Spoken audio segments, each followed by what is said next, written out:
আল্লাহ যুগে যুগে আপনার সাহায্য দেখেছি। আল্লাহ আপনি মুসা আলাইহিস সালামকে সাহায্য করেছিলেন। আল্লাহ আপনি মুহাম্মদ রাসূলুল্লাহ সাল্লাল্লাহু আলাইহি ওয়াসাল্লামকে সাহায্য করেছেন। আল্লাহ আমরা মুহাম্মদ রাসূলুল্লাহ সাল্লাল্লাহু আলাইহি ওয়াসাল্লামের উম্মত। আল্লাহ আমাদের কেউ নাই। আল্লাহ আপনাকে দেখি নাই, আপনাকে দেখার কোনো সুযোগ নাই। আল্লাহ আপনি আমাদেরকে সাহায্য করবেন না। আল্লাহ আপনি ওয়াদা দিয়েছেন, ওয়ালা তাহসাবান্নাল্লাহা গাফিলান আম্মা ইয়া'মালুয যালিমুন। আল্লাহ আপনি ওয়াদা সত্য। আল্লাহ আপনি বলেছেন আপনি জালেমদের থেকে বেখবর নন। আল্লাহ আপনি আমাদেরকে সাহায্য করেন। আল্লাহ আপনি আমাদেরকে সাহায্য করেন। এই জালেম আমাদের উপর আল্লাহ নির্যাতন চালিয়েছে 2009 সালে। আল্লাহ 13 সালে হেফাজতের অগণিত আলেমকে শহীদ করে দিয়েছে।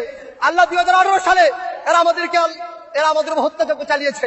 2021 সালে সারা দেশে 26 জনকে শহীদ করেছে। 2024 সালে এসে এরা আমাদের উপর নির্বিচারে গুলি চালাচ্ছে। আল্লাহ কখন মাতা রাসূলুল্লাহ, আল্লাহ কখন আপনি সাহায্য আসবে? আল্লাহ সাহায্য করেন, আল্লাহ সাহায্য করেন। আল্লাহ আপনি সাহায্য না করলে কে আমাদেরকে সাহায্য করবে? আল্লাহ আমাদেরকে সাহায্য করেন, আল্লাহ আমাদেরকে সাহায্য করেন। আপনি দেখিয়ে দেন, আপনি যে ওয়াদা করেছেন ইন্নাহু লা ইফলাহুয যালিমুন, জালেমদের জীবনে সফল হবে না, সেটা আমাদেরকে দেখান। আল্লাহ আমাদের অন্তরগুলোকে প্রশমিত করেন, আমাদের চোখকে শীতল করেন, আমাদের অন্তরে প্রশান্তি দান করেন। এই জালেমকে এমন নিকৃষ্ট শাস্তি দেন, দুনিয়াকে ওর জন্য নরক বানিয়ে ফেলেন, পরকালকে ওর জন্য নরক বানিয়ে ফেলেন। আল্লাহ আমাদেরকে শাস্তি দেখান। আল্লাহ আমাদেরকে আপনার আরিনা আয়াতান ফিক, আল্লাহ আমাদেরকে আপনার নিদর্শন দেখান। আল্লাহ আমরা সর্বশেষ নূহ আলাইহিস সালাম যে বদদুয়া করেছে সে বদদুয়া করছি, রব্বি লা তাযার আলাল আরদি মিনাল কাফিরিনা দাইয়ারা। আল্লাহ পৃথিবীতে একটা জালেমকে অবশিষ্ট রাখবেন না, একটা জালেমকে অবশিষ্ট রাখবেন না। আল্লাহ একটা জালেমকে অবশিষ্ট রাখবেন না।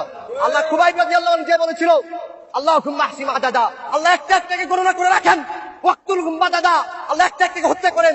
ওয়ালা তুগাদি মিনহুম আহাদা, আল্লাহ একটা করে রাখবেন না। আল্লাহুম্মা শাত্তিত শামলাহুম وفرق جمعهم وارنا فيهم عجائب قدرتك. اللهم انصر الاسلام والمسلمين في كل مكان، خاصة في موطننا وخاصة في فلسطين وفي غزة. আল্লাহ আজকে আমরা নিপীড়িত, নির্যাতিত। আল্লাহ ওইগুলো আমরা নির্যাতিত, গাজায় নির্যাতিত, আল্লাহ বাংলাদেশে নির্যাতিত। আল্লাহ আপনার সাহায্য কখন আসবে? আল্লাহ আমাদেরকে সাহায্য করেন, আল্লাহ আপনি আমাদেরকে সাহায্য করেন। আল্লাহুম্মা আলি কালিমাতাক ওয়া আসফিল কালিমাতাল্লাযীনা কাফারু ওয়া কালিমাতুল্লাযীনা কাফারু হিয়া আস-সুফলা। আল্লাহুম্মা তাকাব্বাল মিন্না ইন্নাকা আনতাস সামিউল আলিম।